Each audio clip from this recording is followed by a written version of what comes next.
Ai piedi delle imponenti cime del Kilimangiaro si trova un'altra grande meraviglia della Tanzania, il Parco Nazionale del Serengeti.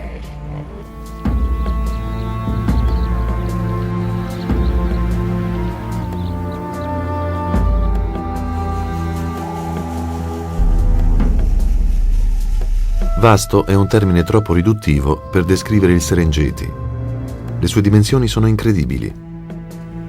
Il parco, situato a nord-est della Tanzania, si estende per 14.000 km², una superficie comparabile al territorio dell'Irlanda del Nord. Il popolo Masai gli diede il nome attuale, Serengeti, che significa pianura interminabile, ciò che in effetti appare. Nel suo territorio immenso si trovano meraviglie dalle infinite forme e dimensioni. Serengeti, uno dei maggiori santuari di vita selvaggia al mondo, è l'habitat di innumerevoli varietà di specie animali. Qui i visitatori possono ammirare come doveva essere l'Africa prima dell'arrivo dei bianchi. L'assurda strage degli animali della savana ebbe inizio con i cacciatori di trofei a metà del XIX secolo e continua ancora oggi con i bracconieri, che trafficano con l'avorio e le pelli di animali esotici. Fortunatamente, le fertili terre del Serengeti offrono un rifugio sotto il caldo sole dell'Africa subtropicale. Il loro aspetto è molto simile a quello che avevano migliaia di anni fa. Questa è la culla della vita sulla Terra, ed è probabile che, in qualche luogo nel folto della savana, l'essere umano abbia imparato a camminare eretto, a correre sulle sue due gambe, a lavorare in gruppo e accendere il fuoco. I laghi delle pianure aperte si tingono con il rosa delle abbondanti colonie di fenicotteri, che condividono il loro habitat con centinaia di specie di uccelli, quali civette, struzzi e calai.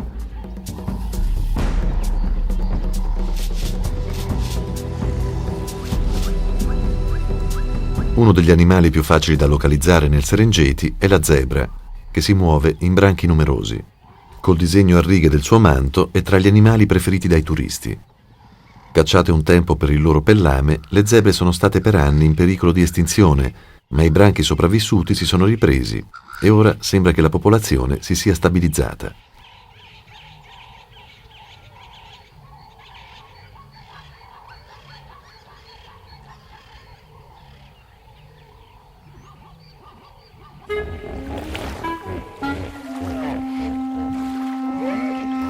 Con un peso di oltre 4 tonnellate, l'ippopotamo è uno dei pochi animali che non deve essere necessariamente protetto.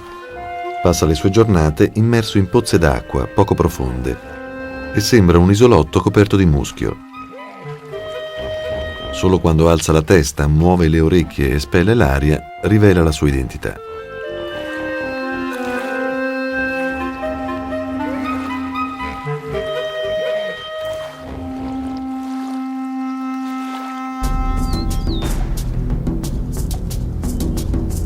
In netto contrasto con il goffo ippopotamo, ecco la giraffa, magnifica e bizzarra. È l'animale più alto della Terra, può crescere fino a 6 metri di altezza e non ha rivali quando deve procurarsi il cibo. Mentre mangia con calma tra i rami delle acacie e delle mimose, la giraffa può permettersi un gesto generoso e lasciare che gli animali più piccoli prendano la loro parte.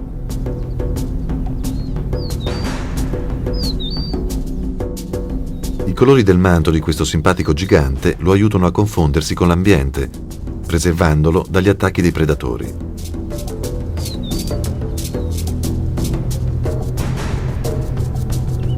E nelle rare occasioni in cui questo succede, le lunghe zampe possono spingere la giraffa fino a una velocità di 50 km/h, quando si sente minacciata.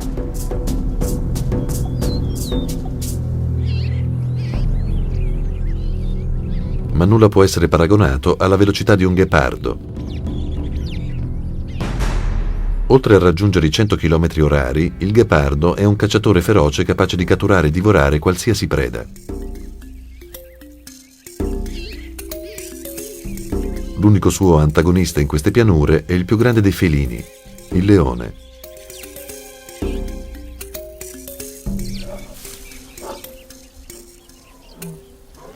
Di tutte le creature che popolano il Serengeti, nessuno è tanto affascinante quanto il leone. Quando i leoni si accoppiano, restano insieme 2 giorni, copulando a intervalli regolari ogni mezz'ora. Ma lontano dall'epoca della riproduzione, la sua vitalità è meno evidente. Di fatto, il leone maschio è terribilmente pigro. Dorme più di 20 ore al giorno e si muove solo quando è strettamente necessario. Sono le leonesse che cacciano, alimentando i piccoli, i vecchi e i malati con prede fresche.